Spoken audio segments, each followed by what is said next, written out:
नमस्कार दोस्तों, आज की इस वीडियो में आपका स्वागत है। तो हम पढ़ रहे हैं दो चरों वाले रैखिक समीकरण के युग्म, जिसको इंग्लिश में pairs of linear equation in two variables कहते हैं। तो आज की वीडियो में हम पढ़ेंगे इस चैप्टर का पार्ट 2 यानी कि दूसरी वीडियो।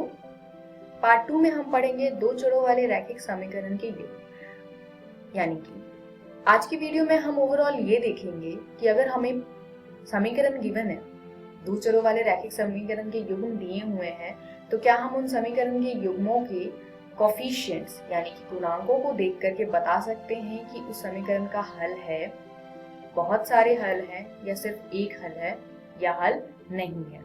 चलिए पढ़ते हैं इसके बारे में। दो चरों वाले रैखिक समीकरण के युग्म को हमने दो भागों में डिवाइड किया है। पहला है संगत यानी कि कंसिस्टेंट, और दूसरा है असंगत यानी इनकंसिस्टेंट। इनका अर्थ क्या होता है? संगत का अर्थ होता है कि समीकरण का हल है। अब एक है, दो है, बहुत सारे हैं, उस पर नहीं जाते हैं हम। इसका अर्थ सिर्फ ये है कि हल है। असंगत का अर्थ होता है कि इसका हल नहीं है। तो अब संगत को हम आगे फिर से दो भागों में डिवाइड करते हैं। पहला होता है प्रतिच्छेद करती हुई रेखाएं।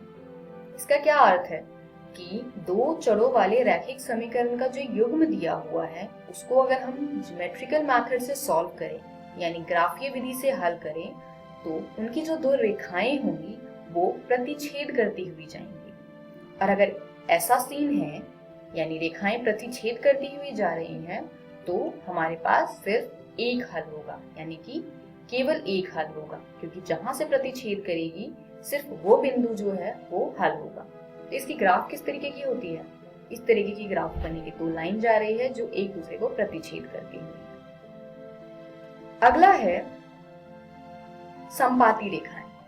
संगत का दूसरा पॉइंट क्या है? संपाती रेखाएं। संपाती रेखाएं का मतलब क्या होता है? Coincident line. इसका मतलब ये है कि जब आप दिए हुए दो ग्राफ को प्लॉट करेंगे तो पहला ग्राफ एक लाइन बनेगी, एक रेखा बनेगी, और दूसरे इक्वेशन यानी दूसरे समीकरण का ग्राफ एग्जैक्टली उसी रेखा के ऊपर से चली जाएगी। इसका क्या अर्थ है कि दोनों रेखाओं के बीच में उभयनिष्ठ बिंदु कितनी है? सारी की सारी बिंदु हैं। तो यहाँ पर हो जाती हैं अपरिमित रूप से अनेक हल। यानी आप यहाँ पर देख रहे हैं दो लाइंस हैं, 2x minus y equal to 0 तथा 4x minus 2y equal to 16, और दोनों ही इक्वेशंस का जो ग्राफ है वो एक ही लाइन है। यानी ये सारे ही जो बिंदु हैं वो इन दो समीकरणों के हल हैं। चलिए अब देखते हैं असंगत यानी इनकंसिस्टेंट को। ये होती है समांतर रेखाएं, यानी जो हमारे पास दो समीकरण के युग्म होंगे उसका अगर हम ग्राफ प्लॉट करें तो उनकी जो रेखाएं होंगी वो समांतर रेखाएं होंगी, यानी वो एक दूसरे को कभी भी प्रतिच्छेद नहीं करेंगी। और अगर कभी प्रतिच्छेद नहीं करेंगी तो कोई उभयनिष्ठ बिंदु नहीं होगा, यानी कि उसका कोई हल नहीं होगा। इस पर चलिए देखते हैं इसका ग्राफ कैसे बनेगा। इसका अगर आप ग्राफ ड्रॉ करें तो कुछ इस प्रकार से होगा। दो रेखाएं होंगी और दोनों समांतर होंगी और ये दोनों कभी आपस में प्रतिच्छेद नहीं करेंगी। तो इस प्रकार हमने देखा कि कुल मिलाकर हमारे पास तीन टाइप के हल आते हैं। या तो एक हल होगा सिर्फ, या फिर अपरिमित रूप से अनेक हल होगा, या फिर कोई भी हल नहीं होगा।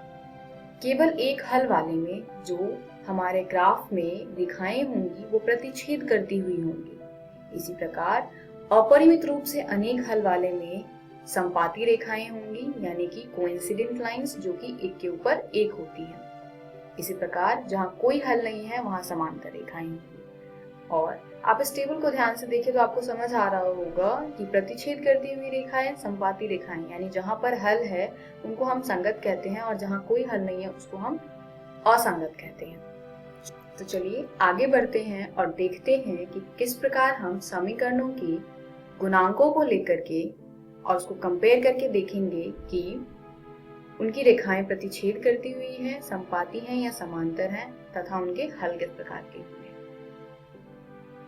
प्रतिच्छेद करती हुई रेखाएं, हमारे पास दो इक्वेशंस होंगी यानी दो समीकरण होंगे।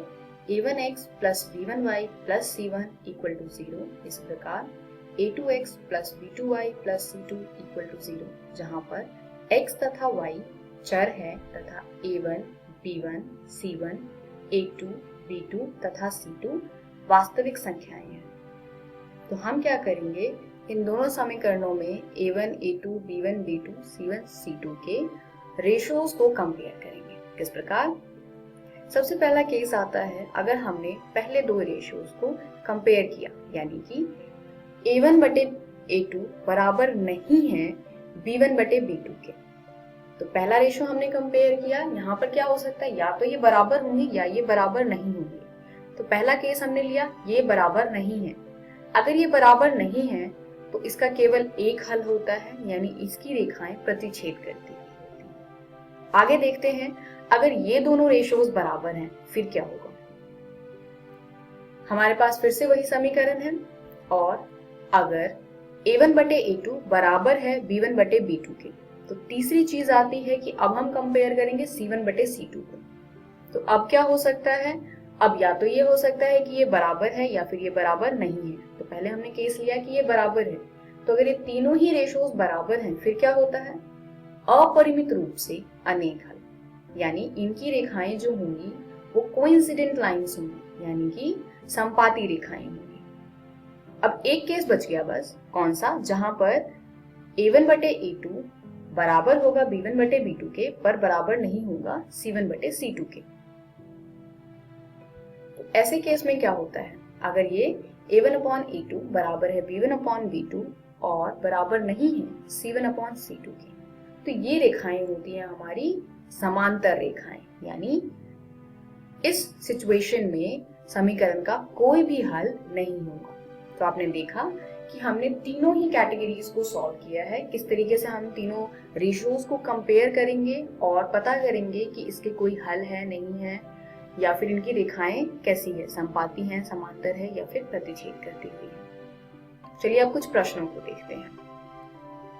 अनुपातों की तुलना कर ज्ञात कीजिए कि निम्न समीकरण युग्म द्वारा निरूपित रेखाएं एक बिंदु पर प्रतिच्छेद करती हैं, समांतर है अथवा संपाती हैं। तो पहला समीकरण का युग्म क्या है, 5x माइनस 4y प्लस 8 बराबर में 0। दूसरा 7x प्लस 6y माइनस 9 बराबर 0। दूसरा समीकरण का युग्म है 9x plus 3y plus 12 equal to 0। 18x plus 6y plus 24 equal to 0। तीसरा समीकरण का युग्म है 6x minus 3y plus 10 equal to 0। 2x minus y plus 9 equal to 0। तो हमारे पास तीन समीकरण के युग्म है। तीनों में हम चेक करेंगे इनके अनुपातों की तुलना करके कि क्या इनकी जो रेखाएं हैं वो प्रतिच्छेद करती हुई है, समांतर है अथवा संपाती। चलिए शुरू करते हैं पहले प्रश्न से। यहाँ पर आप देख रहे हैं कि a1 बराबर है 5, b1 बराबर है -4 तथा c1 बराबर है 8 के पहले समीकरण से लिया हमने। इसी प्रकार दूसरे समीकरण से हमें प्राप्त होता है a2 बराबर 7, b2 बराबर 6 तथा c2 बराबर -9। तो हम क्या करेंगे, हम कंपेयर करेंगे a1 a2 के रेशियो को b1 b2 के रेशियो से एंड c1 c2 के रेशियो से। तो चलिए देखते हैं तीनों के रेशियोज हैं क्या, एक एक करके निकालते हैं हम। a1 अपॉन a2 की बात करें तो क्या आ जाएगा, 5/7। इसी प्रकार अगर हम b1 बटे b2 को देखें तो क्या आ जाएगा, -4/6। तो क्या 5/7 -4/6 के बराबर है? नहीं। तो क्योंकि ये दोनों बराबर नहीं है तो हमें आगे c1 और c2 को चेक करने की जरूरत ही नहीं है, क्योंकि ये यहीं पर बराबर नहीं है। इसका अर्थ है कि a1 upon a2 b1 upon b2 के बराबर नहीं है, और अगर ये बराबर नहीं है इसका मतलब है इसका केवल एक हल है, यानी कि यूनिक सोल्यूशन है। और इनकी रेखाएं कैसी होंगी, प्रतिच्छेद करती हैं। चलिए दूसरा प्रश्न देखते हैं। दूसरा इक्वेशन है 9x plus 3y plus 12 equal to 0, 18x plus 6y plus 24 equal to 0। एक चीज और देखिएगा, यहाँ पर क्या है, इक्वल टू में 0 है। हो सकता है कुछ प्रश्नों में इक्वल टू में 0 ना हो, इक्वल के बाद y वाले टर्म हो या फिर अचर संख्याएं, तो आपको हमेशा इस फॉर्म में लिखना है पहले, उसके बाद ही प्रश्नों को हल करना है। यानी आपको समीकरणों को हमेशा a1x plus b1y plus c1 equal to 0 की फॉर्म में रखना है, बराबर में हमेशा शून्य होना चाहिए। अब यहाँ अगर हम पहले समीकरण को देखें तो उससे हमें ज्ञात होता है कि a1 बराबर है 9 के, b1 बराबर है 3 के और c1 बराबर है 12 के। इसी प्रकार दूसरे समीकरण में a2 बराबर है 18 के, b2 बराबर है 6 के तथा c2 बराबर है 24 के। अब हम कंपेयर करेंगे तीनों रेशियोज को, यानी a1 बटे a2 को निकालेंगे, b1 बटे b2 को देखेंगे तथा c1 बटे c2 को देखेंगे। तो यहाँ आप देखिए a1 बटे a2 क्या है, 9 बटे 18 यानी कि 1 बटे 2। इसी प्रकार अगर हम b1 बटे b2 को देखें तो b1 बटे b2 क्या है, b1 3 है और b2 6 है, तो 3 बटे 6 क्या हो जाएगा, 1 बटे 2। इसी प्रकार अगर हम c1 बटे c2 को देखें, c1 12 है और c2 24 है, तो c1 बटे c2 बराबर हो जाएगा 12 बटे 24, यानी ये भी बराबर हो गया 1 बटे 2। तो यहाँ पर आप देख पा रहे हैं कि a1 बटे a2, b1 बटे b2 तथा c1 बटे c2 तीनों का ही मान क्या है, 1 बटा 2, यानी तीनों क्या है, आपस में बराबर है। यानी हम कह सकते हैं 9 बटे 18 बराबर है 3 बटे 6 के, बराबर है 12 बटे 24 के, और ये तीनों ही मान 1 बटे 2 के बराबर है। यहाँ से हमें ज्ञात होता है कि a1 बटे a2 बराबर है b1 बटे b2 बराबर है c1 बटे c2 के। ये कौन सा केस था, हमने पिछले कुछ 2-3 मिनट पहले देखा था कि इस टाइप के केस में क्या होता है, अपरिमित रूप से अनेक हल होता है और इनकी रेखाएं कैसी होती हैं, संपाती रेखाएं, यानी कोइंसिडेंट लाइंस। अब देखते हैं अगला यानी third part. 6x minus 3y plus 10 equal to 0, 2x minus y plus 9 equal to 0। अब यहाँ पर भी हम सारे कोफिशिएंट्स को देख लेते हैं। पहले इक्वेशन को अगर हम देखें तो a1 का मान है 6, b1 का मान है -3, c1 का मान है 10। दूसरे इक्वेशन को देखिए, यहाँ से हमें ज्ञात होता है कि a2 का मान है 2, b2 का मान है -1 और c2 का मान है 9। तो अब हम क्या करेंगे, अब हम a1 बटे a2, b1 बटे b2 और c1 बटे c2 निकालेंगे और देखेंगे कि क्या ये बराबर है या नहीं है। a1 बटे a2 क्या हो जाएगा, a1 है 6, a2 है 2, यानी a1 बटे a2 हो जाएगा 6 बटे 2 जो कि बराबर आता है 3 के। इसी प्रकार अगर हम b1 बटे b2 की बात करें तो b1 बटे b2 हो जाएगा -3 बटे -1 जो कि कैंसिल होकर क्या हो जाएगा 3। तो आप देख सकते हैं यहाँ पर a1 बटे a2 बराबर है b1 बटे b2 के। तो अगर दोनों बराबर होते हैं तो हम क्या करते हैं, हम तीसरा भी चेक करते हैं, यानी c1 बटे c2 भी चेक करेंगे। तो c1 बटे c2 क्या हो जाएगा, c1 का मान है 10 और c2 का मान है 9, यानी c1 बटे c2 हो जाएगा 10 बटे 9। तो आप देख पा रहे हैं यहाँ पर कि पहले दो संख्याएं तो बराबर है बट ये तीसरे के बराबर नहीं है, यानी a1 बटे a2 बराबर है b1 बटे b2 के, पर बराबर नहीं है c1 बटे c2 के। तो इससे हमें क्या ज्ञात होता है कि इस समीकरण के युग्म का कोई भी हल नहीं है, यानी इनकी रेखाएं कैसी बनेंगी, समांतर रेखाएं। तो इसी के साथ आज की वीडियो समाप्त होती है। एक बार ब्रीफ में देख लेते हैं कि हम लोगों ने आज की वीडियो में क्या सीखा। आप लोग कॉपी पेन निकालिए और इनको नोट कीजिए। पहला है, अगर a1 बटे a2 b1 बटे b2 के बराबर नहीं है तो क्या होगा, केवल एक हल होगा।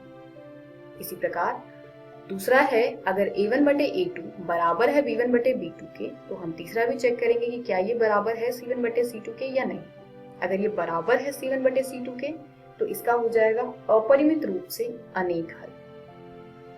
इसी प्रकार अगर a1 बटे a2 बराबर है b1 बटे b2 के और बराबर नहीं है c1 बटे c2 के तो इसमें कोई भी हल नहीं होगा, यानी इनकी रेखाएं समांतर रेखाएं होंगी। अब जो ये पहले दो केस हैं, यानी a1 बटे a2 not equal to b1 बटे b2 और a1 बटे a2 इक्वल टू b1 बटे b2 इक्वल टू c1 बटे c2, इन दोनों केसेस में आप देख रहे हैं क्योंकि इनके हल हैं, एक है या फिर अपरिमित रूप से अनेक हल हैं, तो क्योंकि इनके हल हैं तो इसको हम कहते हैं संगत यानी कि कंसिस्टेंट, और क्योंकि यहाँ पर हल नहीं है तो इसको हम कहते हैं असंगत यानी कि इनकंसिस्टेंट। हमारी अगली वीडियो में हम सीखेंगे रैखिक समीकरण युग्म को हल करने के बीजगणितीय विधि, जिसके 3 मेथड्स आपकी किताब में दिए हुए हैं, जिसमें पहला है प्रतिस्थापन विधि, जो हम हमारी अगली वीडियो में देखेंगे। धन्यवाद। तब तक के लिए आप लोग 3.1 एंड 3.2 एक्सरसाइज को सॉल्व कर सकते हैं, तो उनको सॉल्व कीजिए तथा साथ ही उसके एग्जाम्पल्स भी करें।